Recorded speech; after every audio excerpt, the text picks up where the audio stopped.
सूर्यवंशी क्षत्रिय युवक मंडळ पालघर तालुका पूर्व विभाग आयोजित शालेय क्रीडा स्पर्धा व खुला गट व्हॉलीबॉल स्पर्धा सन 2024-25 उत्साहात संपन्न झाला। सूर्यवंशी क्षत्रिय युवक मंडळ पालघर तालुका पूर्व विभाग आयोजित शालेय क्रीडा स्पर्धा व खुला गट व्हॉलीबॉल स्पर्धा रविवार दिनांक 22 डिसेंबर 2024 रोजी साईबाबा विद्यालय हालोली येथे आयोजित करण्यात आल्या होत्या। या स्पर्धांना कुणबी समाज बांधव, विद्यार्थी, पालक व क्रीडाप्रेमी यांनी कार्यक्रमास मोठ्या संख्येने उपस्थित राहून या स्पर्धा खेळीमेळीच्या वातावरणात खेळण्यात आल्या। युवक मंडळाचे अध्यक्ष अच्युत सातवी यांच्या अध्यक्षतेखाली या स्पर्धा पार पडल्या।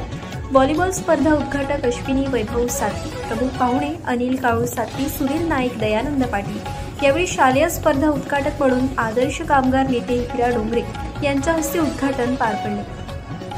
विश्वस्त भालचंद्र गणपत पाटील, सुनील शेलार, चंद्रशेखर नाईक, नितीन दामोदर पावडे उपाध्यक्ष, महेश पाटील चिटणीस, प्रशांत सातवी, परेश बाबूराव पावडे, खजिनदार भूषण सातवी, जतीन भोईर मंडळाचे गटाध्यक्ष, पदाधिकारी, आजी-माजी कार्यकर्ते, खेळाडू, विद्यार्थी, पालकवर्ग, ग्रामस्थ मोठ्या संख्येने उपस्थित होते।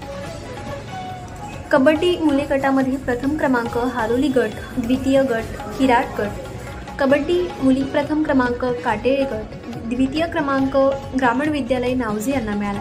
खो खो मुले प्रथम क्रमांक ताराबाई हरिश्चंद्र पाटील विद्यालय चहाडे यांनी पटकावलाय। द्वितीय क्रमांक ग्रामीण विद्यालय नावजे या शाळेला मिळाला। खो खो मध्ये मुली प्रथम क्रमांक ग्रामीण विद्यालय नावजे तर द्वितीय क्रमांक काटाळी गट यांना मिळालाय। व्हॉलीबॉल खुला गट प्रथम क्रमांक चहाडे गटाला मिळाला असून द्वितीय क्रमांक सुद्धा चहाडे ब गटाला मिळालाय। सर्व गटांचे अभिनंदन, विजेत्यांना शुभेच्छा। तर स्पर्धेत भाग घेतलेल्या सर्व स्पर्धक, खेळाडू, पंच मंडळी आणि मंडळाला भरीव देणगी देणारे दाते, पदाधिकारी यांचे जनतेचा वाली ग्रुप परिवाराकडून कौतुक करत असून मंडळ विविध उपक्रम घेत असल्याबाबत त्यांचे जिल्ह्यात सर्वत्र कौतुक होताना दिसते।